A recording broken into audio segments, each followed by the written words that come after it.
It's the Real News Network, and I'm Greg Wilpert in Baltimore. FCC Chairman Ajit Pai announced on Monday that he supports the proposed merger between the cell phone network providers T-Mobile and Sprint. T-Mobile offered to pay $26 billion to buy Sprint in an attempt to become as large as its two main competitors in the sector, AT&T and Verizon. The Pennsylvania Utility Commission also approved the merger on Thursday, leaving only the Justice Department's Antitrust Division as the last step before the merger can take place. T-Mobile promised that the 5G internet network will be made available to 97% of the population and that it will not raise prices for 3 years. It thus convinced Ajit Pai of the FCC and the Pennsylvania Utility Commission that the merger will be good for consumers. What will be the consequence of such a massive merger between these two corporations? I'm joined now by Richard Wolff to discuss this question. Richard is a professor emeritus of economics at the University of Massachusetts Amherst and the New School University. He's author of many books, including Capitalism Crisis Deepens, Essays on the Global Economic Meltdown. Thanks for joining us today, Richard. Greg, I'm glad to be here. So, generally speaking, in recent years, antitrust has boiled down to the question of whether mergers will benefit or harm consumers.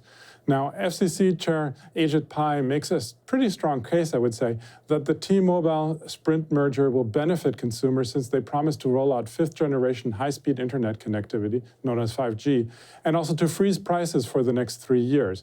What do you make of this argument? Will this merger benefit consumers or not? The answer is we don't know, and the government doesn't know, and the officials making these statements absolutely don't know. And since they don't know, and by the way, they don't know because we can't know, the consequences of an enormous merger like this take a long time to play themselves out. And it also depends on what you measure. For example, they will roll out 5G technology and they will freeze prices. They mention that because that's the good news. But if that's all you pay attention to, it's as silly as paying only attention to half a story. What about the bad news?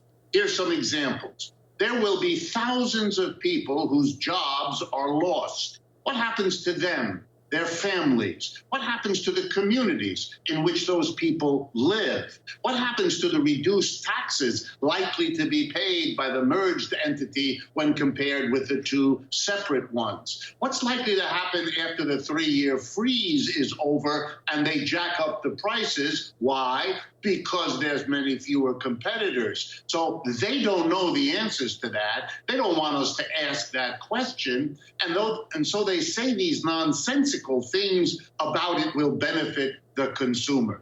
Here's the bottom line. Companies like this merge for one overwhelming reason. It's profitable. They can make more money together than they could do separately. And that's their motivation because that's their bottom line. The rest is all babble designed to get the public to give them the chance to make more money by combining, and that's the economics of it. Now, another issue that has received relatively little attention and is perhaps also one of the not so good news is what this means for freedom of speech. If the three companies, if there are only 3 companies that control access to the internet, now there's others, of course, but there are 3 main ones now between AT&T, Verizon, and T-Mobile. What impact will this have? That is, usually, we focus on technology and prices, but the recent FCC decision to rescind net neutrality could mean that this also has an impact on content, couldn't it? Absolutely, and there's a basic old argument in economics that goes way back, which says if you actually really want to protect the public, you never allow accumulations of wealth and power on a scale of AT&T, Verizon, and now this proposed merger, precisely because it's relatively easy for these few big giant companies who often, by the way, share the same accountants, who often share the same bankers, to get together and dominate. We call that monopoly or oligopoly.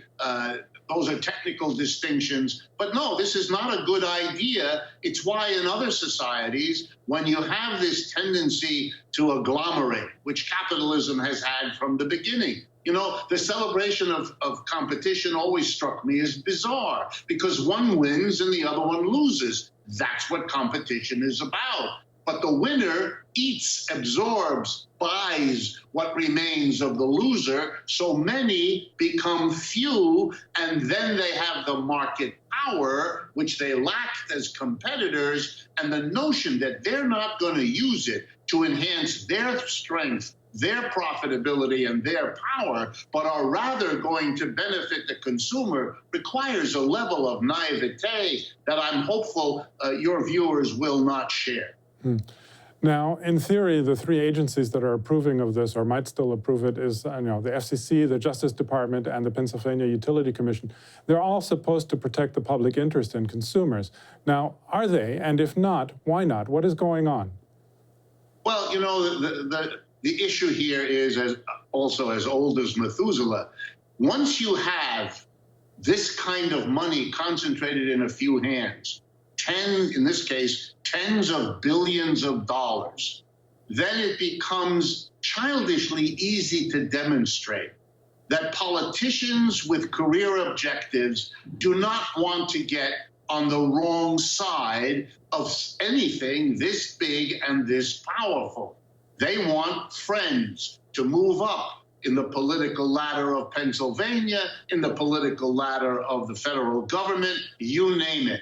And they are vulnerable to not wanting to make enemies and to perhaps find among the people they're helping to make profit the kind of support, the kind of donor, the kind of sugar daddy that politicians on the way up are always looking for. That's one of the reasons you wouldn't want to have these agglomerations of capitalist power in the hands of so few people, precisely because of their temptation to use that wealth to make deals like this and the vulnerability of elected officials to make it all too easy.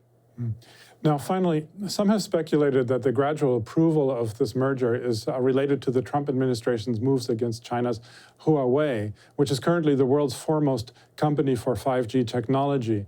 Should we see this merger also part of an attempt of the Trump administration to promote US-based technology in opposition to China's?